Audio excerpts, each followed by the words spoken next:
The discomfort you can't explain.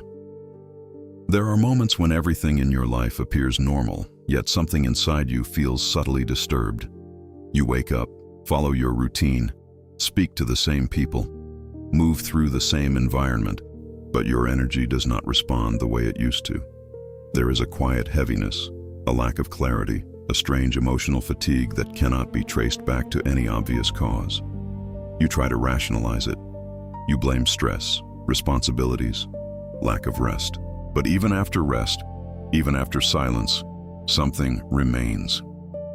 Have you noticed how certain interactions leave a residue in your mind? You enter a conversation feeling stable, grounded, focused, and you leave it carrying irritation, doubt, or an unexplainable sense of discomfort. Nothing dramatic was said. No conflict was visible. And yet, something shifted inside you. This is where most people make a critical mistake. They ignore the signal. They dismiss the sensation. They move on as if nothing happened, while the accumulation silently grows. Over time, this becomes your new normal. Your mind becomes heavier, your thoughts become less precise, your motivation starts to weaken, and your emotional state becomes more reactive. What once required effort to disturb you now happens with ease.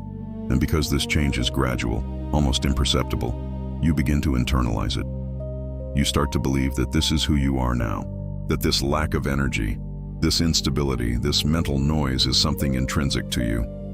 But there is a deeper layer that most people never stop to consider. According to ancient teachings, including the wisdom attributed to Buddha, the mind is not an isolated entity. It is constantly influenced by the energies, emotions, and mental states of those around it. What you expose yourself to repeatedly does not stay outside. It enters, it shapes, it conditions. This means that not every emotion you feel originates from you. Not every thought that crosses your mind is a product of your own clarity. Sometimes what you are experiencing is the silent consequence of the environments you tolerate and the people you allow close to your inner space. And this is where the real danger begins. Because when you do not recognize external influence, you turn inward in the wrong way. You start to question your strength, your discipline, your mental resilience. You try to fix something that was never entirely yours to begin with. As described in Meditations Book 2, Paragraph 1 of Marcus Aurelius, the mind takes the shape of what it frequently contemplates. Now consider this carefully. What happens when what surrounds you is filled with negativity, complaint, fear, or hidden resentment? You absorb it, slowly, silently, without permission. Most people never question this process. They continue to engage, to listen, to remain present in environments that quietly drain them, and over time, they lose access to their own internal balance. They do not collapse suddenly. They fade. Their clarity fades. Their ambition fades. Their peace fades, and because there is no visible cause, they accept it. But you are not here to accept it. The discomfort you feel is not random. It is a signal. It is your awareness trying to show you that something in your environment is no longer aligned with your growth. Ignoring it does not make it disappear. It only allows it to deepen its effect. What you are about to understand will change the way you see people, conversations, and even your own thoughts. Because once you recognize that energy is not neutral, that presence carries influence, and that influence shapes your internal world, you begin to see what was always there, but never acknowledged. And when you see it, you are faced with a choice: continue as you are, or reclaim control over what enters your mind. And this is only the beginning of what you have not been told. The truth no one tells you about human energy. You were taught to judge people by what they say and what they do. You learn to observe actions, to analyze words, to interpret behaviors, but there is something far more subtle, far more influential, that most people ignore completely. It is not what people show, it is what they carry. Every person you interact with brings an internal state into your presence. Thoughts, emotions, unresolved conflicts, silent frustrations, hidden fears. None of this remains contained within them. It leaks, it spreads, it influences, not through force, but through proximity. This is the part that is rarely explained. Negativity is not limited to obvious actions like criticism or aggression. It often exists in quieter forms: constant pessimism, subtle complaints, passive discouragement, emotional instability. These patterns may seem harmless on the surface, but they create an environment that slowly shapes your perception of reality. According to the teachings attributed to Buddha, the mind is deeply affected by what it repeatedly encounters. What you hear often becomes what you think. What you think repeatedly becomes what you believe, and what you believe begins to dictate how you act and how you see yourself. This process does not require your awareness to function. It happens whether you notice it or not. Now consider the implication of this. If you are surrounded by people who carry doubt, fear, resentment, or constant dissatisfaction, you are not simply observing these states. You are being conditioned by them. Their internal world begins to echo inside yours. At first, it is subtle. You may find yourself questioning things you were once certain about. You may feel less motivated without understanding why. Your emotional reactions may become heavier, slower, less controlled. You start to hesitate where you once acted with confidence. And because there is no clear external event causing this shift, you begin to assume it is coming from you. This is how influence becomes invisible. It does not announce itself, it integrates.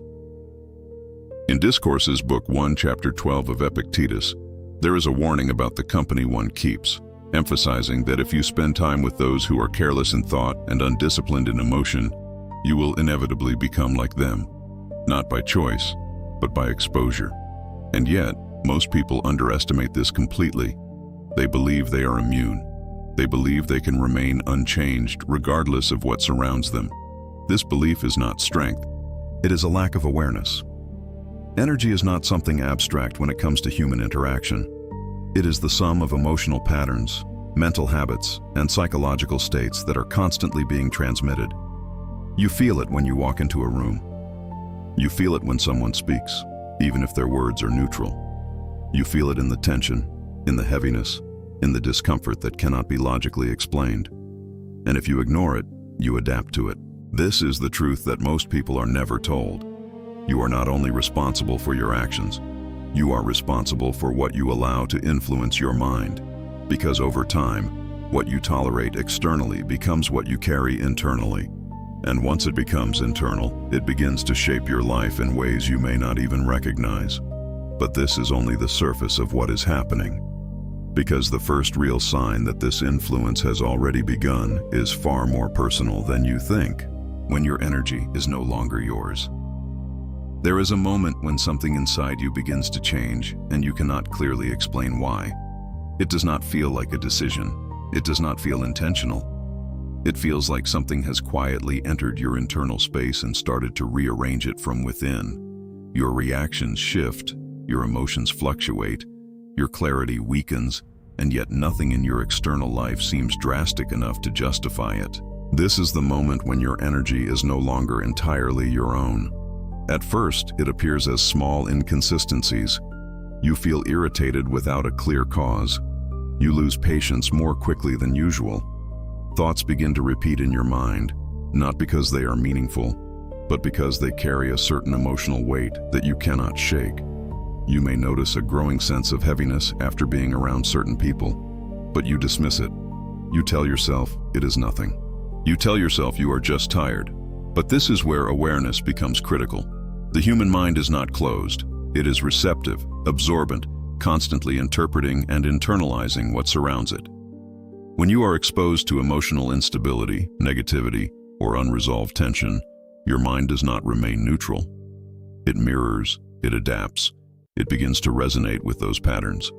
This is not weakness. This is how the mind functions. In this process, something subtle but powerful occurs. You begin to carry emotions that did not originate from your own experience. You start to think thoughts that were not formed by your own clarity. You feel drained after interactions that seemed harmless on the surface, and yet the effect lingers far longer than expected. This is the transfer that most people fail to recognize. In the teachings attributed to Buddha, there is a constant emphasis on awareness of the mind and its attachments. The danger is not only in what you consciously choose, but in what you unconsciously absorb. When you remain unaware, you allow external influence to shape your internal state without resistance. Now reflect carefully. How many of your recent thoughts truly feel like your own? How many of your emotional reactions align with who you know yourself to be? And how many seem foreign, excessive, or disconnected from your actual reality? This is not coincidence. This is accumulation. Over time, this accumulation begins to affect your decisions. You hesitate where you once moved forward. You doubt where you once trusted yourself. You feel less driven, less focused, less certain of your path. And because these changes happen gradually, you begin to accept them as part of your identity. But they are not. They are the result of continuous exposure to energies that do not belong to you. In Letters from a Stoic, Letter 7 of Seneca, there is a clear warning about the influence of the crowd, explaining that when you surround yourself with those who lack discipline and clarity, you cannot remain untouched. You either elevate them or they lower you, and most of the time, without awareness, the second happens. This is why the first true sign is not external, it is internal. It is the moment you realize that something within you feels altered, misaligned, no longer as stable as it once was. And if you do not recognize this early, it deepens, because the next stage is even more dangerous. It is when your intention to help others begins to cost you more than you can afford. The invisible paradox. The more you try to help, the more you lose yourself. There is a belief that many carry with pride. The belief that being strong means enduring everything. That being kind means absorbing the pain of others. That helping someone, no matter the cost, is always the right thing to do. At first glance, this seems noble. It feels like virtue. It feels like strength. But there is a silent trap hidden inside this idea. Because not every form of help is wisdom, and not every act of giving is sustainable. You begin with good intentions. You listen, you support, you stay present. You try to lift someone who is constantly falling into negativity, doubt, or emotional instability. You tell yourself that your presence will make a difference, that your patience will bring change, that your strength is enough for both of you. But slowly, without realizing it, something shifts. The conversations become heavier. The same patterns repeat. The same complaints return. The same emotional cycles. The same resistance to change. You invest more energy, more attention, more time. Yet nothing truly transforms. And what you do not notice at first is that the cost is being paid by you. Your mind becomes occupied with problems that are not yours. Your emotional state begins to mirror the instability you are trying to fix. Your energy starts to decline, not suddenly, but consistently. You feel more tired, more distracted, less connected to your own direction.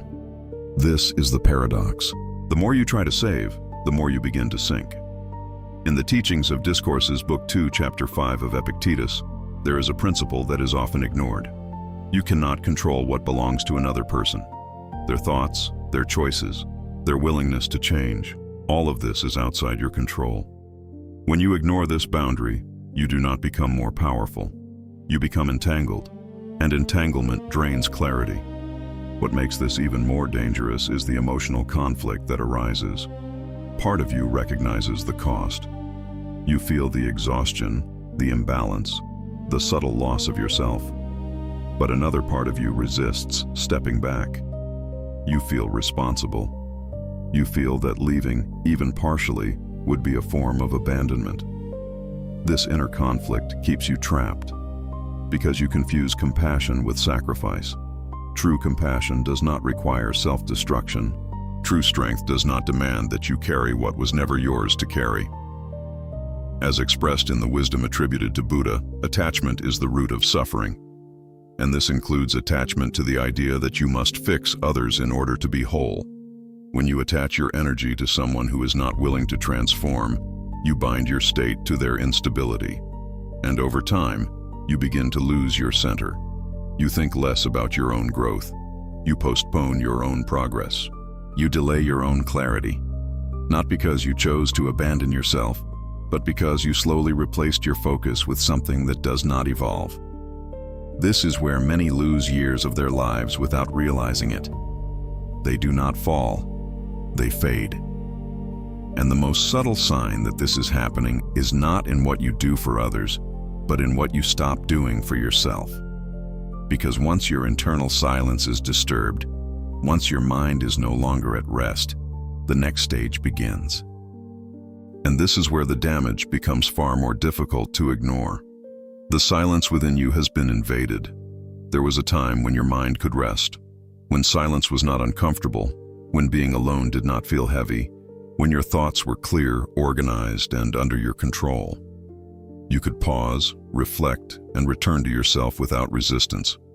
That inner space was stable, almost untouched, but something changed. Now, even in moments of quiet, your mind does not slow down. It continues.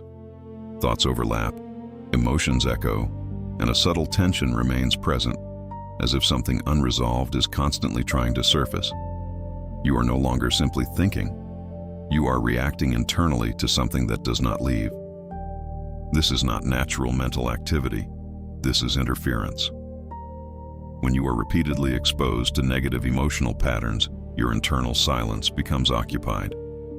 What was once your space is now shared with impressions that did not originate from you.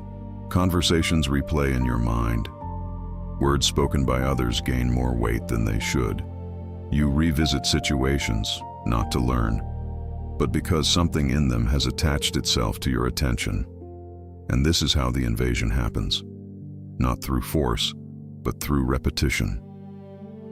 In the teachings attributed to Buddha, there is a constant emphasis on guarding the mind, because what enters repeatedly becomes part of your inner landscape. When the mind is not protected, it becomes a place where external noise settles and grows. And once it grows, it begins to influence how you perceive everything.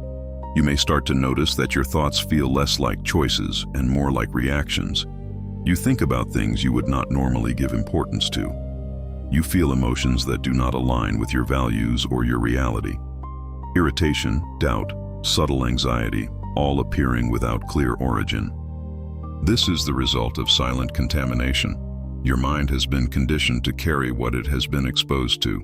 In Letters from a Stoic, letter 94 of Seneca, there is a reflection on how the mind is shaped by constant influence, warning that without vigilance, we begin to adopt the disorder of those around us. This adoption does not require agreement. It only requires exposure, and the more you remain in that environment, the deeper the effect becomes. At a certain point, you stop noticing the intrusion. The noise becomes familiar. The tension becomes normal. You begin to function within a mind that is no longer entirely your own.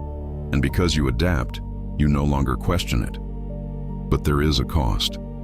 Your ability to think clearly diminishes. Your decisions become less precise. Your emotional stability weakens. And most importantly, you lose access to that internal place where clarity, discipline, and direction are formed. Without silence, there is no control. Without control, there is no alignment. And without alignment, your life begins to move in directions that do not reflect who you truly are. This is why the invasion of your inner silence is not a small issue. It is one of the most critical signs that something external has already taken root within you. And if this continues, the next change will be even more subtle, but far more dangerous.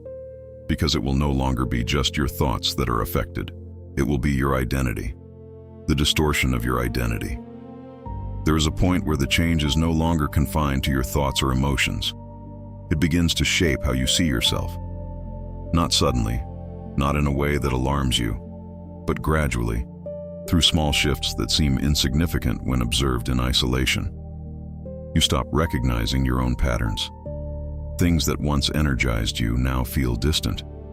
Goals that once moved you forward now feel heavier, almost unnecessary. Your reactions change. Your tolerance changes. Your standards begin to lower without you making a conscious decision to lower them. And because this happens slowly, you adapt to it as if it were natural. But it is not natural. It is influence taking form. You begin to question your own drive. You wonder why your discipline feels weaker, why your focus is inconsistent, why your clarity seems blurred. You may even start to believe that you have changed as a person, that this is simply who you have become. But ask yourself something with complete honesty.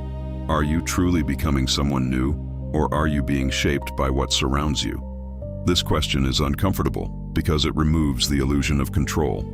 It forces you to consider that your identity is not as independent as you thought, that who you are is not only defined by your intentions, but also by your environment. In Meditations Book 5, paragraph 16 of Marcus Aurelius, there is a reminder that the soul becomes dyed with the color of its thoughts. Now consider where those thoughts are coming from. Are they being consciously chosen, or are they being passively absorbed from the people and environments you remain connected to?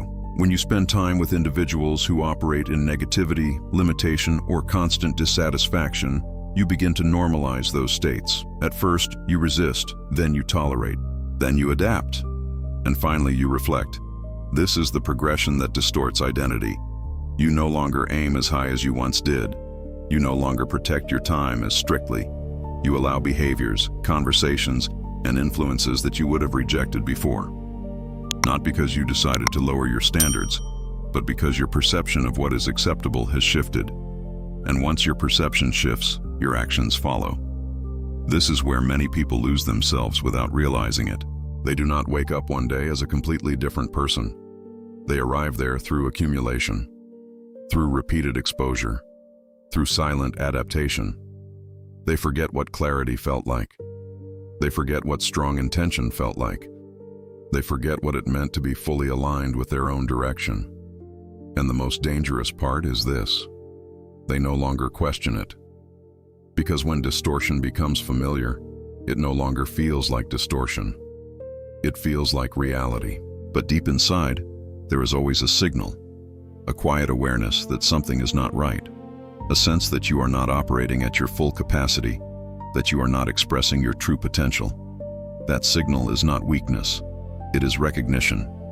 And if you ignore it, the cycle deepens. Because the next stage is where the environment no longer feels external. It becomes a pattern that traps you, and breaking free from it becomes far more difficult than simply recognizing it. The cycle. You didn't realize you entered. There is a moment when exposure turns into pattern, and pattern turns into a cycle that repeats itself without resistance. You no longer experience negativity as something occasional. It becomes part of your routine, part of your conversations, part of your emotional baseline. This is where the real trap begins. At first, you noticed the difference. You could feel when something was off, when someone's presence affected you, when an interaction left you heavier than before.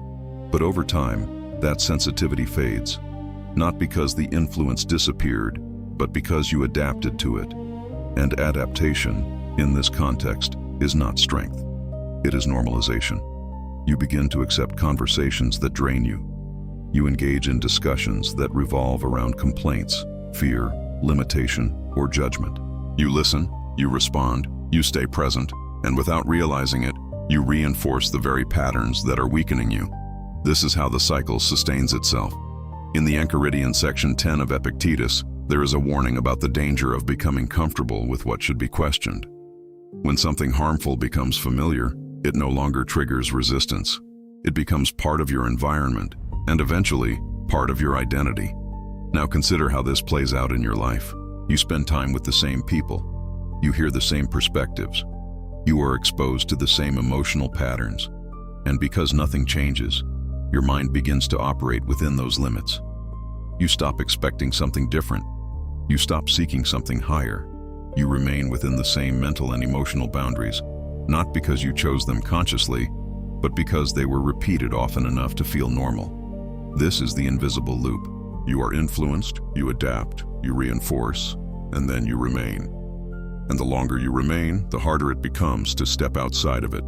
Not because you are incapable, but because your reference point has shifted. What once felt heavy now feels usual. What once disturbed you now seems acceptable.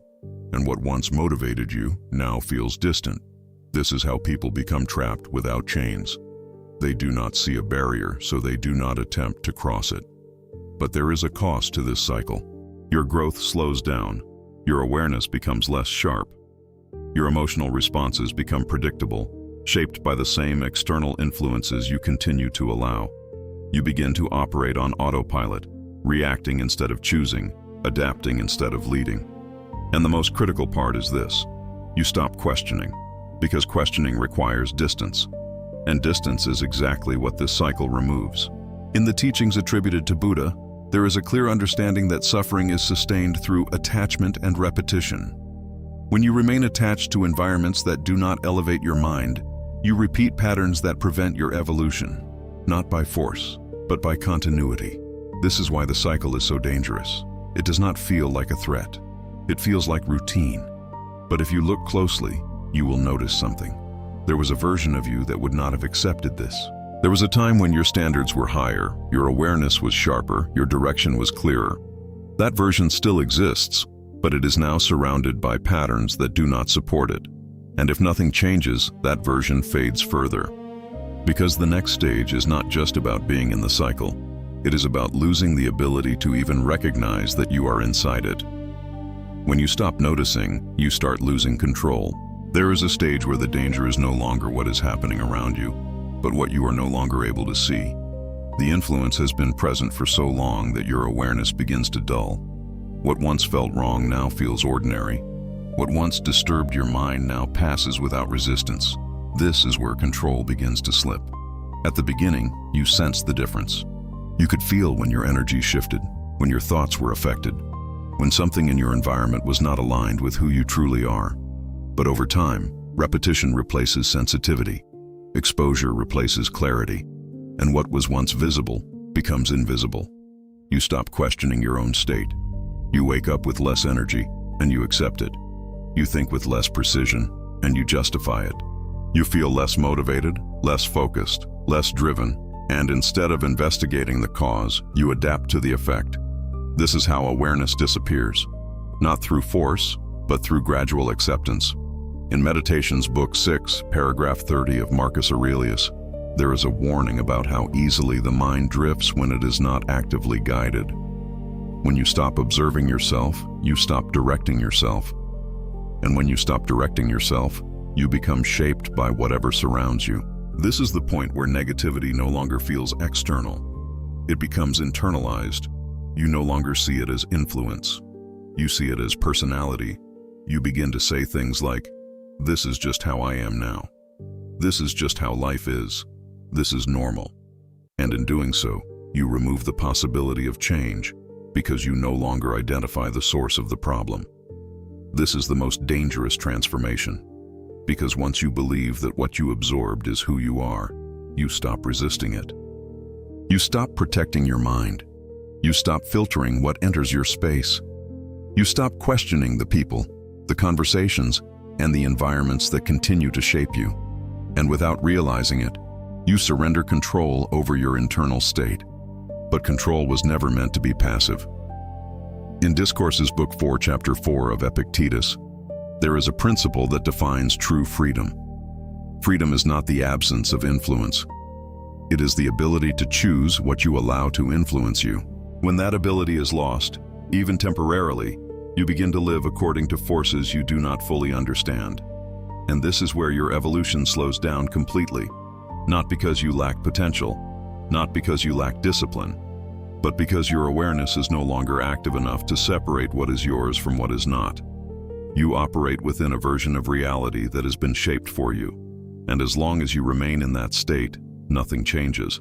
This is why this stage is so critical, because the moment you stop noticing is the moment you stop choosing, and without choice, there is no direction. But even here, something remains. A quiet discomfort, a subtle sense that something is not fully aligned, a feeling that there is more clarity, more strength, more control available to you than what you are currently experiencing. That feeling is not accidental. It is the beginning of something that most people ignore. But if you follow it, it leads to the moment where everything becomes clear again. And that moment changes everything. The moment you begin to see again. There is a moment when something inside you refuses to remain asleep. It does not arrive with noise. It does not demand attention. It begins quietly, almost imperceptibly, as a subtle awareness that something is no longer acceptable. You start to question what you once tolerated. You begin to observe what you once ignored. This is where the shift begins. You notice patterns, Conversations that always lead to the same emotional weight.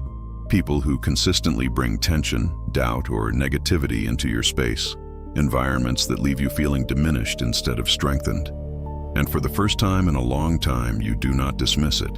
You look at it directly. This is not judgment. This is clarity. In the teachings attributed to Buddha, awareness is described as the first step toward liberation. Not action, not reaction, but clear perception. The ability to see things as they are, without distortion, without attachment, without denial. And once you reach this state, something changes inside you.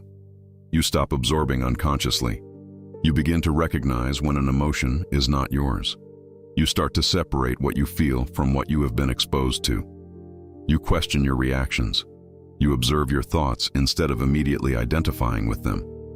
This creates distance, and in that distance, control begins to return. But this stage is not comfortable, because clarity removes illusion. You start to see people for who they are, not for who you wanted them to be. You recognize that some relationships are not aligned with your growth. You understand that certain connections are maintained not by purpose, but by habit. And this realization creates tension. Part of you wants to maintain what is familiar. Another part of you knows that remaining the same will cost you more than changing ever will. This is the internal conflict of awakening. In Letters from a Stoic, Letter 28 of Seneca, there is a reflection on how true progress begins when a person becomes aware of what disturbs their mind.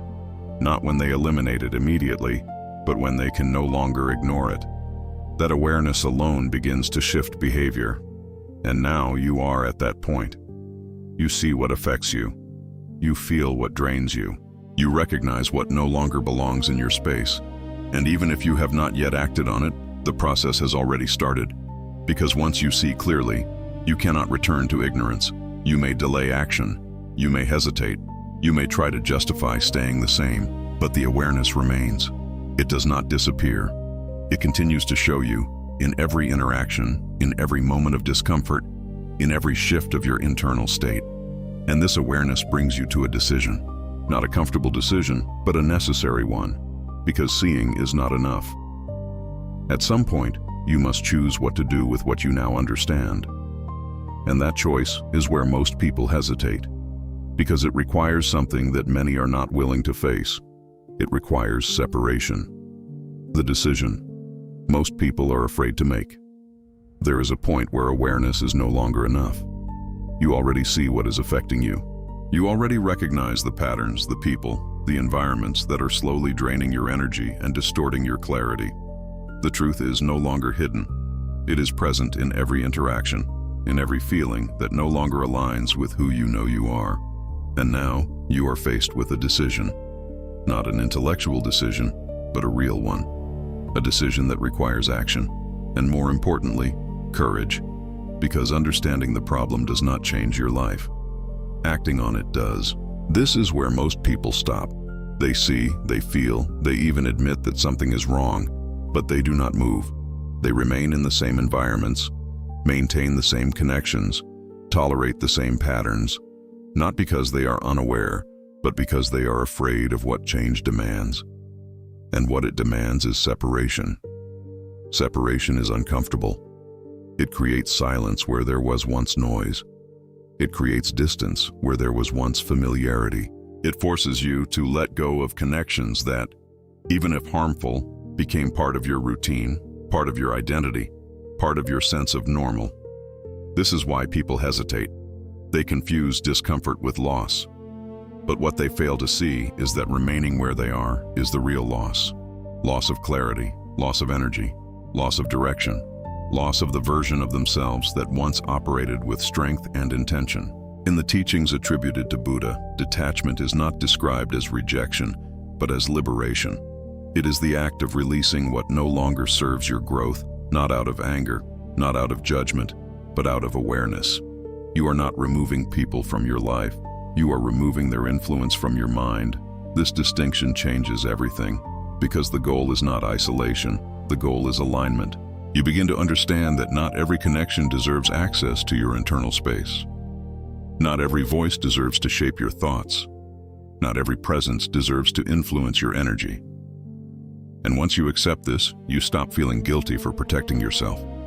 But there is a cost. For a period of time, you may feel alone, not because you have no one, but because you are no longer surrounded by what once filled your space. This silence can feel unfamiliar, even uncomfortable, but within that silence, something begins to return. Clarity. Your thoughts become sharper. Your emotions become more stable. Your energy begins to restore itself. You start to reconnect with your own direction, your own values, your own identity. What once felt distant becomes accessible again. This is the result of choosing yourself. In Discourses Book 3, Chapter 16 of Epictetus, there is a principle that defines true strength. It is not in enduring everything, but in knowing what to reject. It is not in holding on, but in letting go with clarity and discipline. And this is the decision: to remain where you are and continue absorbing what weakens you, or to step away and reclaim control over what shapes your mind. Most people will see this moment and turn away. But if you move forward, if you act on what you now understand, something powerful happens. You stop being influenced unconsciously, and you start living intentionally. But this decision alone is not enough, because once you step away, you must learn how to protect what you are rebuilding. And that is where the real mastery begins. The protection of your energy begins with awareness. There is a turning point in every transformation where understanding is no longer the goal. At this stage, you already understand what drains you, what distorts your clarity, and what slowly weakens your internal state. You have seen the patterns. You have recognized the influence. You have felt the difference between environments that elevate you and environments that quietly diminish you. But awareness alone is not protection. Many people stop here. They become aware, they reflect, they even feel temporary motivation to change, but they do not build anything that sustains that change. And because of this, they return to the same cycles, the same exposures, the same emotional patterns that created the problem in the first place. True protection is not emotional. It is behavioral. It is structural. It is a way of living that respects the limits of your mind. The first principle of protecting your energy is understanding that access must be selective. Not every person deserves unrestricted entry into your thoughts, your time, or your emotional space. When you give equal access to everyone, you eventually lose distinction between what strengthens you and what weakens you. This is where discipline becomes essential. Discipline is not only about action. It is about filtration. It is about deciding what influences are allowed to remain close enough to shape your internal world. Without this filter, your mind becomes exposed to everything, and exposure without awareness leads to accumulation. In the teachings attributed to Buddha, there is a consistent emphasis on mindful distance. Not emotional coldness, but conscious observation. The ability to remain aware of what enters your mental space without allowing it to become part of your identity. This is the foundation of mental protection. When you begin to apply this, something shifts immediately. You start to notice that not every conversation deserves your full emotional participation. Not every complaint requires your engagement.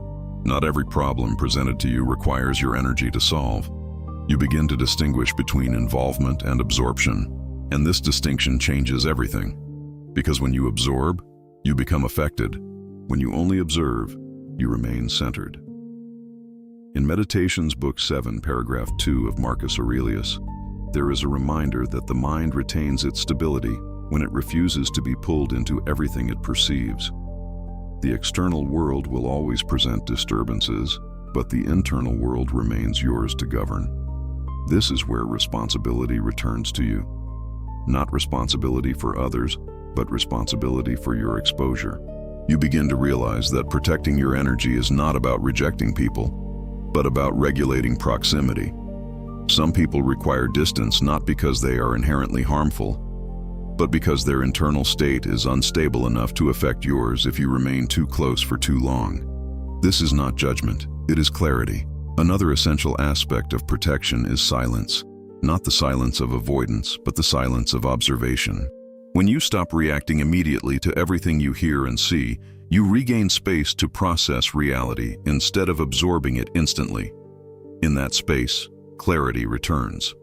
and clarity is the foundation of control. Over time, you begin to notice a shift. Your mind feels less scattered. Your emotions become more stable. Your reactions become more intentional. You are no longer carried by the emotional states of others. You remain grounded even in environments that previously disturbed you. This is the beginning of internal strength. But protection also requires consistency. It is not a one-time decision. It is a continuous practice. Because the same influences will continue to appear in different forms. The same patterns will try to re-enter your life in subtle ways. And without vigilance, old cycles can return. This is why awareness must remain active, not passive. And as you strengthen this protection, something deeper begins to happen.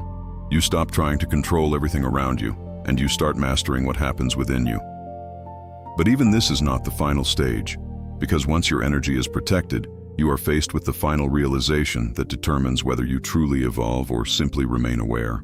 And that realization changes how you see everything. The final realization that changes everything. There comes a point where everything becomes simple, not because life is easy, but because your perception becomes clear. You stop looking outward for explanations and start observing what has always been within your control. You realize that most of what once disturbed you did not have power over you by itself.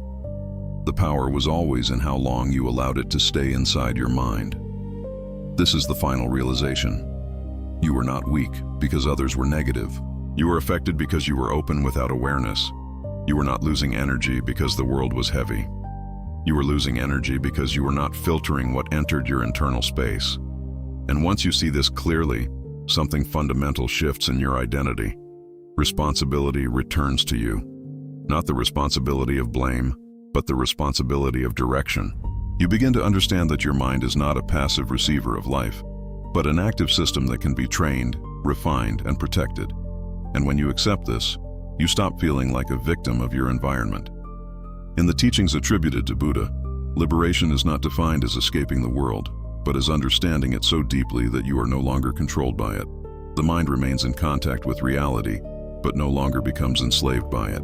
This is not detachment from life, but detachment from unconscious reaction. And this is where maturity begins.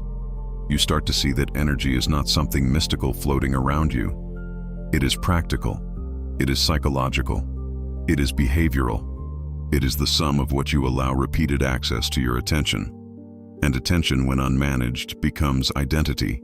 In Discourses, Book 1, Chapter 25 of Epictetus, there is a reminder that what disturbs us is not events themselves, but our interpretation of them. Once interpretation becomes conscious, reaction becomes optional. And once reaction becomes optional, freedom begins. This is the shift most people never reach, because it requires honesty. Honesty about who you have allowed close to your mind. Honesty about the environments you stayed in despite knowing they were not aligned with your growth. Honesty about the emotional patterns you tolerated, justified, or normalized over time.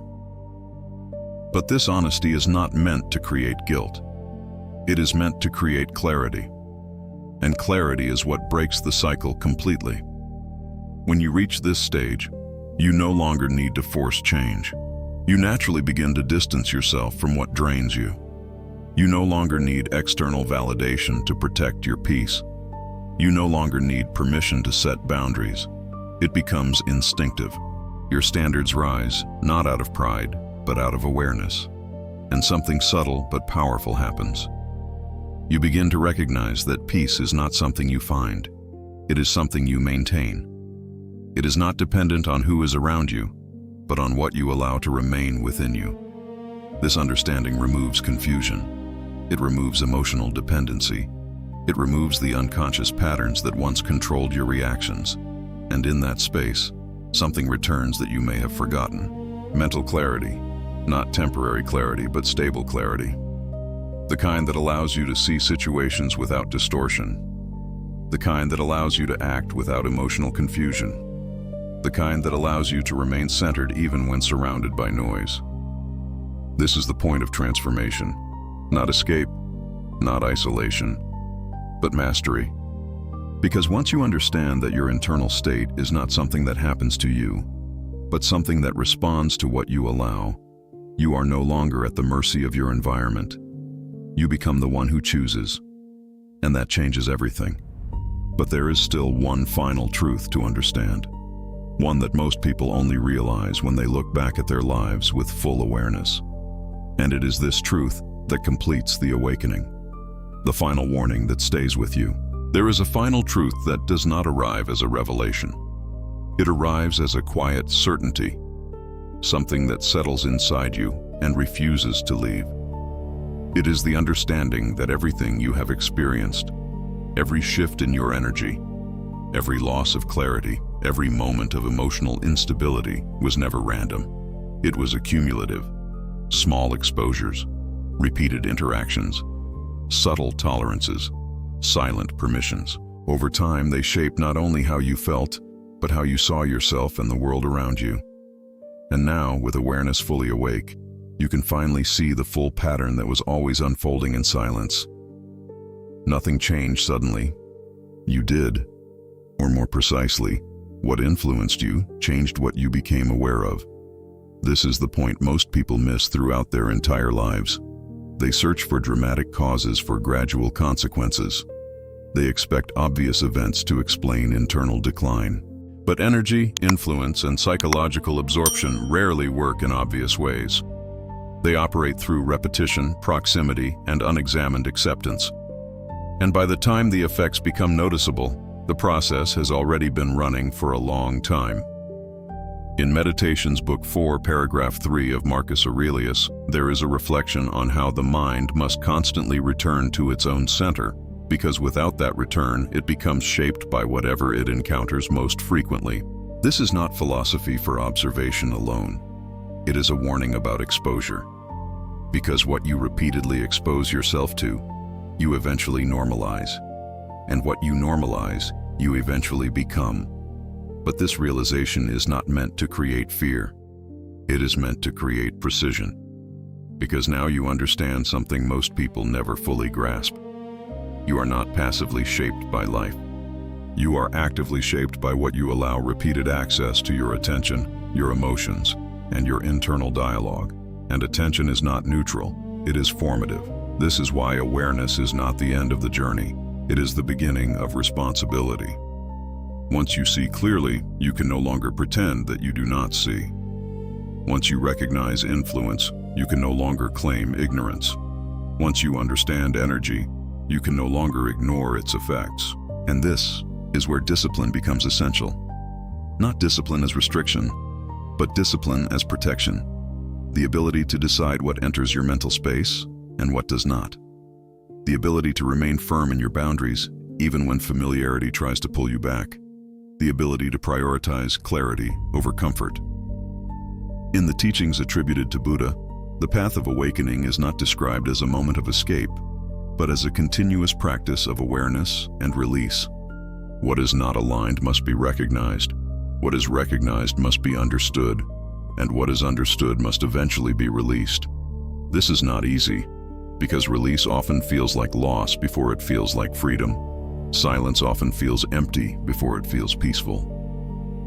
Distance often feels uncomfortable before it feels necessary. But if you remain consistent, something changes over time. Your mind becomes yours again, not partially, not occasionally, but consistently. And when that happens, you begin to notice something profound. The same environments that once disturbed you no longer affect you in the same way. The same conversations that once drained you no longer enter your emotional core. The same presence that once destabilized you no longer defines your internal state. You are no longer reacting unconsciously. You are observing consciously. And in that shift, control is restored. But this is the final warning. Because awareness without action is temporary, understanding without change eventually fades. If you return to old patterns after seeing the truth, the cycle begins again, only deeper than before, because now you know better. So the real question is no longer what affects you. The question is what you will allow to remain in your life after understanding how deeply it shapes you. And that answer will determine everything that comes next.